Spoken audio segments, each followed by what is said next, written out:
I llavors hi havia un senyor, que era el senyor Serra, que era el cap de protocol de l'Ajuntament, que a més era molt pro-vendrellenc i feia una mica com de speaker, no? I mentre els nens de Vendrell anaven descarregant torres de 7 i 4 de 7 una agulla, nosaltres vam fotre una castanya de torre de 6 carregada, la primera castanya de 4 de 7, una castanya de pilar de 5, i llavors aquell senyor va agafar el micro i va dir: no pateixin, senyors, els bordegassos algun dia també faran castells. I jo em va quedar així com a gravant, no? O sigui, el que hem fet avui, que és el ninot, no? Algun dia faran castells. I realment aquell senyor tenia raó, perquè al final algun dia hem fet castells i els continuem fent.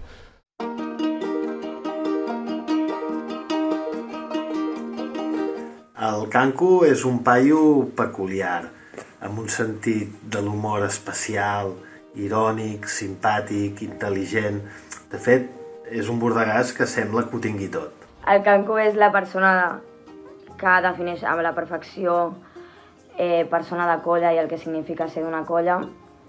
És un referent tant per la gent que porta molts anys com per la gent jove. El Canco? Què voleu que us digui del Canco? No em puc dir res de dolent, que és la meva parella de la botifarra. Això sí, sempre arriba tard als assajos i s'embolcalla amb una faixa que sembla el sudari de Turí. I una altra cosa, Canco, ja hem penjat les fotos al local, no cal que me n'enviïs més ja. Jo crec que la gent et relaciona amb dues coses. Una, la filosofia, i dos, bordegassos.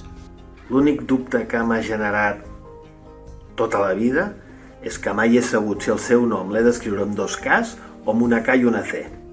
El primer record que tinc de tu, així, avui en dia, és l'any 95, quan eres cap tècnic, i havíem de fer el primer intent de 3 de 8, i a l'últim assaig allà a la Unió Vilanovina vas dir la mítica frase aquella de «Vinga, va, enrampats allà dalt!» I és una frase que avui en dia sempre la recordo.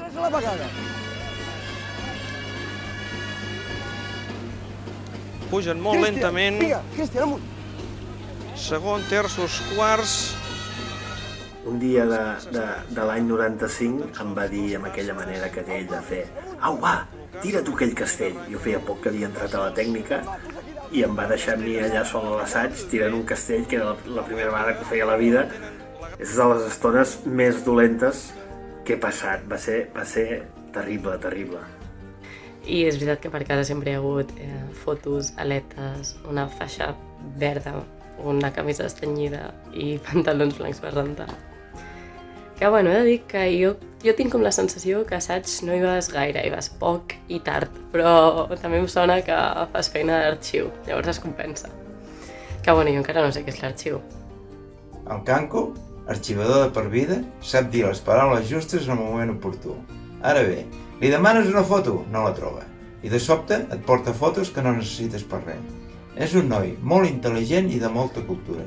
Ha sabut ser en totes les juntes sense necessitat de ser-hi present. D'aquesta manera controla. Això no és fàcil. Ara bé, una agulla excel·lent, en dono fe. M'hi he abraçat moltes vegades, no per ganes, sinó per necessitat. Ostres, quan apareix a l'assaig, sempre amb aquell somriure, se t'acosta, aquell copet a l'esquena, a mi em fa molta il·lusió, a part de perquè fem la partida de la botifarra després, doncs perquè sempre és molt agraït tenir-lo allà.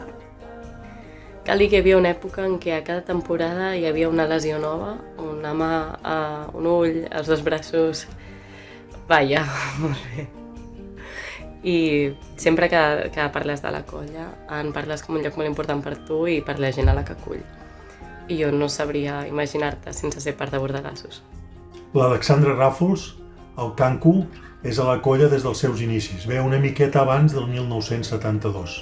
Ell sempre diu que a la colla li deu moltes i moltes coses. Però nosaltres avui li volem agrair la seva dedicació, el seu compromís i entre tantes altres coses que avui haguem arribat tots junts fins aquí. Amb aquest premi del Carro Gros et volem agrair la teva dedicació i tot el que tu has donat a la colla. Canco, tu ets un dels imprescindibles. Moltes i moltes gràcies. Si no hagués sigut pels bordegassos, jo ara estic parlant a un nivell molt personal, m'hagués perdut la possibilitat de relacionar-me amb gent que no m'hagués relacionat difícilment per altres cantons. Amb el Salvanya potser no hi hagués parlat mai. amb vosaltres potser tampoc. Això és una de les coses extraordinàries d'aquesta colla. Però el que sí que estic convençut és que els borregals m'han canviat la vida amb mi.